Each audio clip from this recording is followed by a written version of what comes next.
Good morning and welcome back to the Teacher's Wake Up Call on a free form Friday. Yeah, 2016 challenge. I don't know if it's a challenge or it's a flashback or a retrospective, but since the start of the new year, people have been posting their memories, and I'm struggling with my mic. I don't know. There we go. Struggling. Okay, hi. So, I'm not going to be doing the 2016 retrospective. So, I'm fairly certain I've spoken about it before, about the leave that I took, the mental health break that I took. Was it a burnout? No. But was my mental health compromised? Yes. And it all happened in 2016. So I can pinpoint more or less when things went south for me in 2016. 2016 was a great year, was a good year. From January to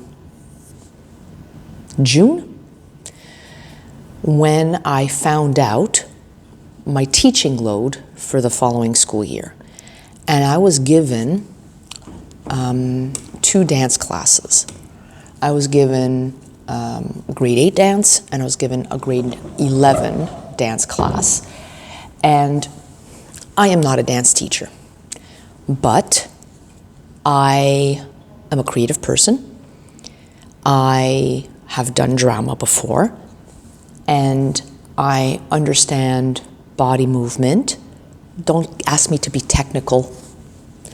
I don't know the difference between a pas de bourrée and a pas de chat. I have no idea. But, and there are moments where I cannot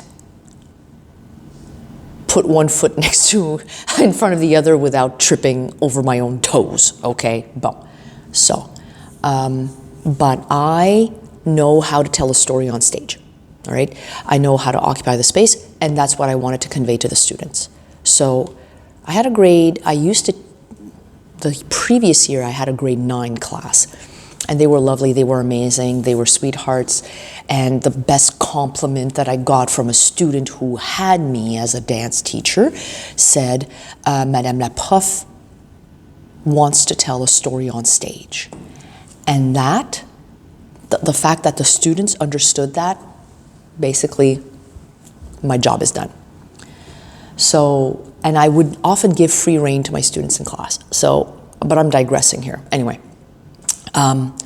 That year, I got a grade 8 and grade 11 class. And the grade 11 class was a class that was being moderated by the International Baccalaureate Organization. And that's when I told my principal, I can do the grade 8 class. Don't give me the grade 11 class. I am not comfortable being the teacher assigned to that class that is being moderated. It'll make the school look bad. It'll make me look bad. It will be an insult to everything that I stand for. So he said, other people who didn't have any training in dance taught this class. Yes, but they were phys ed teachers.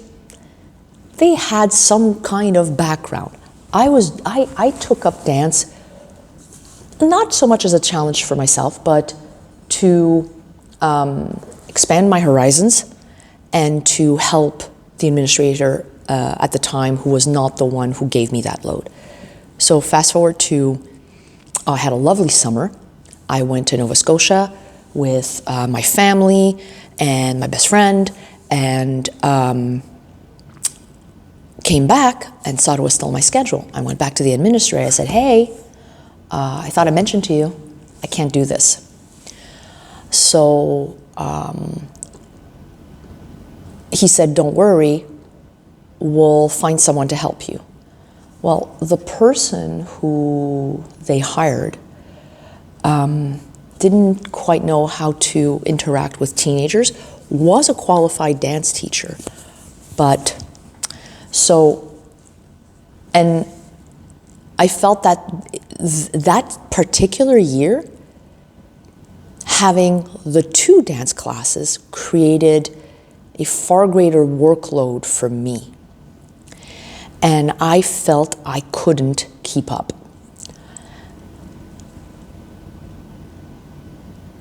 And then the union found out that there was a dance coach. And at that point in time, I would say it was October,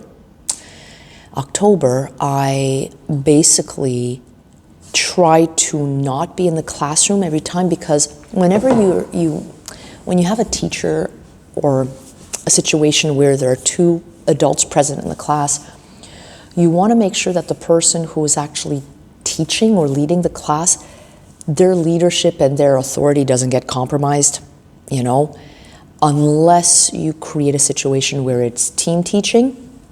This was not the case. The job was supposed to be, the coach, the dance teacher was supposed to be there, and I could be aside. Anyway, so what I would do is that if I had the class 4 times in the cycle, in 6 days, I would pop in, and then on the other 2 days, I would just be in my class and take care of other planning, because on my schedule, I also had leadership, and I was teaching leadership, and I was taking care of student life. But for a variety of reasons, that year, it just felt too overwhelming for me. And a series of events occurred that really hit me hard. One of which was, I had shown up one morning in my classroom, and I could see that things had been moved. And I noticed like my papers were not in the order I had placed them, and I all of a sudden noticed juice splatter on some of my papers, including some of my artwork that I post, like stuff like this, I had student drawings, I had my personal stuff. And I went to see the principal, and I said, I think somebody went into my classroom. I think I may have been robbed or something, because I didn't find anything missing at first, but somebody entered my classroom. And I find out after the fact that the principal had given my class, allowed a group of students and parents to run an after-school event in my classroom without giving me the heads up. And I was mightily pissed, because I had left a ton of things out that evening, because I knew the next day it was a professional day and I could work, and I didn't have to worry about, I have to put this away because I'm teaching it. No. And I got flack for it because, Madame la Prof, it's not your classroom, it's the school's classroom. And I felt like all of my concerns were invalidated. It's like, no, your concerns aren't important, you're freaking out for nothing. That's how I felt. I consciously chose to not plan a Remembrance Day assembly because I felt I had too much on my plate. I had teachers who, during a meeting that I was not present for, commented to the entire staff that was present at that meeting, while Madame la Prof dropped the ball. Thankfully, one of the administrators said, no, she told us she couldn't do it. We sent a message out to everyone, and no one took over, so we had to make do with what we had. So one of those administrators defended me, thankfully. But then it just kept on getting worse and worse, because I was told by the union that hiring the dance teacher wasn't permitted, that I had to be present in every class that she was teaching, because legally I could not leave that person alone. And I said, well, that doesn't make sense. Why then is there, we had like wood shop, and the teacher that was listed as the teacher for that class was not actually teaching the class. It was a special ed tech, and I was told it's a bit different. So I did not feel support, and I didn't feel supported by my administrator either. Now, hindsight being 2026, this could have been a sign of my multiple sclerosis. It could have been one of the first flare-ups that I had. I would come home and I was crying. I would start crying in the middle of class. And I was unable to go through a day without having a total emotional breakdown. But I didn't not want to be at school, okay? That's why I'm not calling it a burnout, right? Because I loved spending time with students. But the climate at school became so intolerable. There was an accumulation of things that just weighed down on me. And in early December, I took a leave. My principal emailed me saying, could you make sure you prepare work for your students? Now, when it gets better, obviously I didn't do that, all right? Where it gets better, the following year in 2017, when I came back, they were able to reduce my workload. They removed one of the dance classes, and instead, to like compensate the fact that they took away a dance class, I was given a remedial French class. I wasn't going to stress. It's like, well, you're not actually reducing my load. You're giving me more work, but anyway. But it was French, so it's like, oh, that's fine. I've got tons of stuff I can do with them.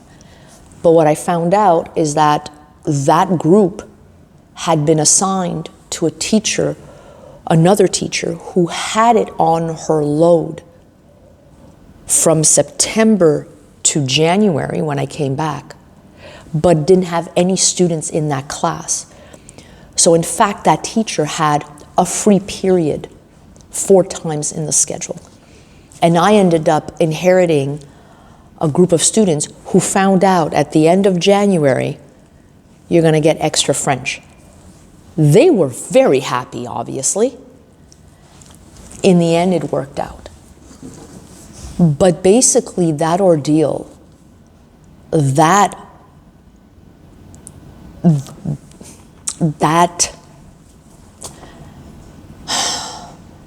I don't even know if ordeal is the right word for it, but I'm going to use ordeal. That ordeal lasted from October 2016 to about June 2017, June 2017. Oh yeah, and the principal had the gall to tell me the following school year, in August 2017, you made me look bad. You made me look bad in front of the union. Really? Is that what you tell your teacher, who literally had probably the worst year in her career? You tell her that? Okay. So, and I'm not saying that all of 2016 was horrible, but whenever I think of 2016, I think of that. And it's hard because it was a very brutal year. It was emotionally taxing. It was draining. And although I know I had great memories in 2016,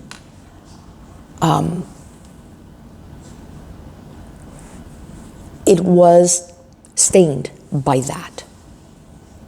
So yeah, I'm not going to participate in that trend. Although I think I did look great. My hair hadn't been bleached yet, but you know. So yeah, so that's why I am not participating in that. I didn't want it to be a downer, but like if you don't see me, and I'm usually kind of like the kind of person who will do that sort of thing, you know, like let's take a trip down memory lane. Nope, not that year.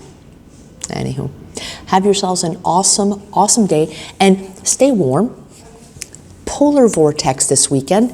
As we say en bon québécois, il va faire fret.